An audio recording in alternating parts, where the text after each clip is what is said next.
ನೀವು ಈ ವಿಡಿಯೋ ನೋಡ್ತಾ ಇದ್ರಿ ಅಂದ್ರೆ ನೀವು ಒಂದಲ್ಲ ಒಂದಿನ ಯೂಟ್ಯೂಬ್ ನಲ್ಲಿ ಸಕ್ಸಸ್ ನ ಕಂಡೇ ಕಾಣ್ತೀರಾ, ಅದಕ್ಕೆ ನಾನ್ ಗ್ಯಾರಂಟಿ.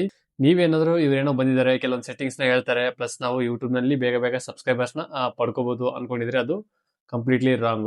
ಹಾಗಿದ್ರೆ ಯಾವುದೇ ಸೆಟ್ಟಿಂಗ್ಸ್ ನ ಆನ್ ಮಾಡ್ಕೊಂಡಿದ್ರು ಸಹ ನಾವು ಸಬ್ಸ್ಕ್ರೈಬರ್ಸ್ ನ ತಗೋಬಹುದು ಅಂತ ಅನ್ಕೊಂಡಿರ್ಬೋದು, ಬಟ್ ಅದು ಕೂಡ ಅಲ್ಲ.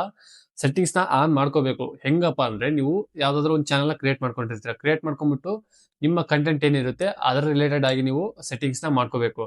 ಅವಾಗ ನಿಮ್ಗೆ ಚಾನಲ್ ಗ್ರೋತ್ ಸಿಗುತ್ತೆ. ವ್ಯೂವರ್ಸ್ ಬಂದ್ಬಿಟ್ಟು ನಿಮ್ಮ ವಿಡಿಯೋಸ್ ನೋಡ್ಬೇಕು ಅಂದ್ರೆ ಆ ವಿಡಿಯೋದಲ್ಲಿ ಸ್ವಲ್ಪ ಇನ್ಫಾರ್ಮೇಟಿವ್ ಏನಾದ್ರು ಇದ್ರೆ, ಅವ್ರಿಗೆ ಯೂಸ್ ಆಗುವಂತದಿದ್ರೆ ಅವ್ರು ನೋಡ್ತಾರೆ, ನಿಮ್ಗೆ ಸಬ್ಸ್ಕ್ರೈಬರ್ಸ್ ಬರ್ತಾರೆ. ಅದಕ್ಕೋಸ್ಕರ ನಾನು ಕೆಲವೊಂದು ಟಿಪ್ಸ್ ನ ಹೇಳ್ತೀನಿ, ಇವನ್ನ ಫಾಲೋ ಮಾಡ್ಕೊಂಡ್ರೆ ಸಾಕು, ಈಸಿಯಾಗಿ ನಿಮ್ಮ ಚಾನಲ್ ಬೇಗ ಗ್ರೋತ್ ಆಗುತ್ತೆ. ಮೊದಲನೇದಾಗಿ ನಿಮ್ಮ ಚಾನಲ್ಗೆ ನಿಮ್ಮ ಕಂಟೆಂಟ್ ರಿಲೇಟೆಡ್ ಇರುವಂತ ಕೆಲವೊಂದು ಸೆಟ್ಟಿಂಗ್ಸ್ ನ ನೀವು ಮಾಡ್ಕೋಬೇಕಾಗುತ್ತೆ.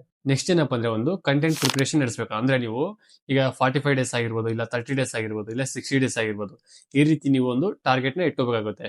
ಈಗ ಏನ್ ಟಾರ್ಗೆಟ್ ಅಪ್ಪ ಅಂದ್ರೆ, ನೀವು ಡೈಲಿ ಒಂದು ವಿಡಿಯೋಸ್ ನ ಕಂಪಲ್ಸರಿ ನಾನು ಬಿಡ್ಲೇಬೇಕು. ಅದ್ ಯಾವ್ದೇನಾಗಿರ್ಲಿ, ನೀನು ಎಂತ ಕೆಲಸ ಇದ್ರು ಸಹ ನಾನು ಡೈಲಿ ಒಂದು ವಿಡಿಯೋಸ್ ನ ಕಂಪಲ್ಸರಿ ಆಗಿ ಬಿಡ್ಲೇಬೇಕು. ಈ ರೀತಿ ಒಂದು ಟಾರ್ಗೆಟ್ ಇಟ್ಕೊಳ್ರಿ ನೀವು. ಈ ರೀತಿ ನೀವು ಡೈಲಿ ಒಂದು ವಿಡಿಯೋಸ್ ಅಂದ್ರೆ, ಈಗ 45 ಡೇಸ್ ಇಟ್ಕೊಂಡಿರ್ತೀರ ನೀವು ಟಾರ್ಗೆಟ್. ಆ ಟಾರ್ಗೆಟ್ ನೀವು ಕಂಪಲ್ಸರಿ ಆಗಿ ರೀಚ್ ಮಾಡ್ಕೊಂಡ್ರೆ ಅದರಲ್ಲಿ ನಿಮ್ಗೆ 1, 2, 3 ವಿಡಿಯೋ ಈ ರೀತಿ ಒಂದಲ್ಲ ಒಂದು ವಿಡಿಯೋ ನಿಮ್ಗೆ ವೈರಲ್ ಆಗಿ ಆಗುತ್ತೆ. ಅದರಿಂದ ನಿಮ್ಗೆ ಸಬ್ಸ್ಕ್ರೈಬರ್ಸ್ ಬಂದೇ ಬರ್ತಾರೆ, ಇದು ನನ್ ಗ್ಯಾರಂಟಿ. ಏನಪ್ಪ ಅಂದ್ರೆ, ನೀವು ಮೊದಲನೇದಾಗಿ ಡೇಟಾನ ಕಂಪಲ್ಸರಿ ಆಗಿ ನೀವು ಯೂಟ್ಯೂಬ್ಗೆ ನಿಮ್ಮ ಕಂಟೆಂಟ್ ರಿಲೇಟೆಡ್ ವಿಡಿಯೋಸ್ ನ ನೀವು ಡೇಟಾ ಆಗಿ ಸ್ವಲ್ಪ ಕೊಡ್ಲೇಬೇಕಾಗುತ್ತೆ. ಇದರಿಂದ ನಿಮ್ಗೆ ಕನ್ಸಿಸ್ಟೆನ್ಸಿ ಆಗಿ ಅವರು ನೋಡ್ತಾರೆ. ಕನ್ಸಿಸ್ಟೆನ್ಸಿ ಇರಬೇಕು. ಈಗ ಟಾರ್ಗೆಟ್ ಇಟ್ಕೊಂಡ್ಬಿಡಿ, ಒಂದು 60 ಡೇಸ್ ಆಗಿರ್ಬೋದು, ಇಲ್ಲ 45 ಡೇಸ್, ಈ ರೀತಿ ಒಂದು ಟಾರ್ಗೆಟ್ ಇಟ್ಕೊಂಡು, ಪ್ಲಸ್ ನೀವು ಡೈಲಿ ವಿಡಿಯೋಸ್ ಅಪ್ಲೋಡ್ ಮಾಡ್ತಿರಲ್ಲ, ಅದು ಯಾವ ಟೈಮಿಂಗ್ ಅಲ್ಲಿ ಅಪ್ಲೋಡ್ ಮಾಡ್ತೀರಾ, ನೆಕ್ಸ್ಟ್ ಡೇ ಬಂದ್ಬಿಟ್ಟು ಅದೇ ಟೈಮಿಂಗ್ ಅಲ್ಲಿ ವಿಡಿಯೋಸ್ ನ ಅಪ್ಲೋಡ್ ಮಾಡಬೇಕಾಗುತ್ತೆ. ಕಂಟೆಂಟ್ ಪ್ರಿಪರೇಷನ್ ಬಂದ್ಬಿಟ್ಟು ಈ ರೀತಿ ಇರಬೇಕು. ನೆಕ್ಸ್ಟ್ ಏನಪ್ಪ ಅಂದ್ರೆ, ನೀವು ಈಗ 60 ಡೇಸ್ ಟಾರ್ಗೆಟ್ ಇಟ್ಕೊಂಡಿರ್ತೀರಲ್ಲ, ಅದರಲ್ಲಿ ಮಧ್ಯದಲ್ಲಿ ಏನ್ ಮಾಡ್ಬೇಕಪ್ಪ ಅಂದ್ರೆ, ನೀವು ನಿಮ್ಮ ಕಂಟೆಂಟ್ ಅಂದ್ರೆ ನೀವು ಯಾವ ಟಾಪಿಕ್ ಬಗ್ಗೆ ವಿಡಿಯೋಸ್ ಮಾಡ್ತಿದ್ದೀರೋ ಅದರಲ್ಲಿ ಟ್ರೆಂಡಿಂಗ್ ಇರುವಂತ ಟಾಪಿಕ್ ನ ನೀವು ಸರ್ಚ್ ಮಾಡಬೇಕು. ಸರ್ಚ್ ಮಾಡ್ಬಿಟ್ಟು ಅದ್ರ ಬಗ್ಗೆ ನೀವು ವಿಡಿಯೋ ಮಾಡ್ಬಿಟ್ಟು ಇಮಿಡಿಯೇಟ್ ಆಗಿ ಅಪ್ಲೋಡ್ ಮಾಡಬೇಕು. ಅಪ್ಲೋಡ್ ಮಾಡಿದ್ರೆ ನಿಮ್ಗೆ ಜನರಿಗೆ ಬೇಗ ಪುಷ್ ಮಾಡ್ತಾರೆ ಯೂಟ್ಯೂಬ್ ಕಡೆಯವರು. ಇದರಿಂದ ನಿಮ್ಗೆ ಆ ವಿಡಿಯೋ ಪರ್ಟಿಕ್ಯುಲರ್ ವಿಡಿಯೋ ವೈರಲ್ ಆಗೋ ಚಾನ್ಸಸ್ ತುಂಬಾ ಅಂದ್ರೆ ತುಂಬಾ ಇರುತ್ತೆ. ಇನ್ನು ನೆಕ್ಸ್ಟ್ ಏನಪ್ಪ ಅಂದ್ರೆ, ನೀವು ವಿಡಿಯೋಸ್ ಅಪ್ಲೋಡ್ ಮಾಡ್ತಿರಲ್ಲ, ಆ ಟೈಮಲ್ಲಿ ನಿಮ್ಮ ವಿಡಿಯೋ ರಿಲೇಟೆಡ್ ಆಗಿ SEO ನ ಕರೆಕ್ಟ್ ಆಗಿ ಬರಿಬೇಕಾಗುತ್ತೆ. ಈ ಟ್ಯಾಗ್ಸ್ ಆಗಿರ್ಬೋದು, ಟೈಟಲ್ಸ್ ಆಗಿರ್ಬೋದು, ಇವೆಲ್ಲ ನೀವು ಕರೆಕ್ಟ್ ಆಗಿ ಒಂದ್ಸರಿ ಚೆಕ್ ಮಾಡ್ಕೊಂಡ್ಬಿಟ್ಟು ಬರಿಬೇಕಾಗುತ್ತೆ SEO ನ.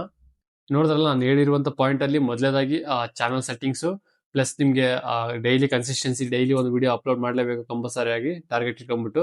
ನೆಕ್ಸ್ಟ್ ನಿಮ್ಮ ಚಾನಲ್ ರಿಲೇಟೆಡ್ ಅಲ್ಲಿ ಒಂದು ಟ್ರೆಂಡಿಂಗ್ ಟಾಪಿಕ್ ನ ತಗೊಂಡ್ಬಿಟ್ಟು ವಿಡಿಯೋ ಮಾಡೋದು. ನೆಕ್ಸ್ಟ್ ನೀವು ಟೈಟಲ್, ಟ್ಯಾಗ್ಸ್, ಈ ಪ್ರತಿಯೊಂದು SEO ನ ನೀವು ಕರೆಕ್ಟ್ ಆಗಿ ಟೈಪ್ ಮಾಡ್ಕೊಳ್ರಿ ಅಪ್ಲೋಡ್ ಮಾಡೋ ಟೈಮಲ್ಲಿ. ನೆಕ್ಸ್ಟ್ ಫೈನಲ್ ಆಗಿ ಇನ್ನೊಂದು ಹೇಳೋದಾದ್ರೆ ಏನಪ್ಪಾ ಅಂದ್ರೆ, ನೀವು ವಿಡಿಯೋಸ್ ನ ಅಪ್ಲೋಡ್ ಮಾಡಿ ವ್ಯೂಸ್ ಬಂದಿಲ್ಲ ಅಂತಾನೋ ಅಥವಾ ಇನ್ನೂ ಯಾವ್ದೋ ಕಾರಣದಿಂದ ನೀವು ವಿಡಿಯೋಸ್ ನ ಡಿಲೀಟ್ ಮಾಡಕ್ ಹೋಗ್ಬೇಡಿ.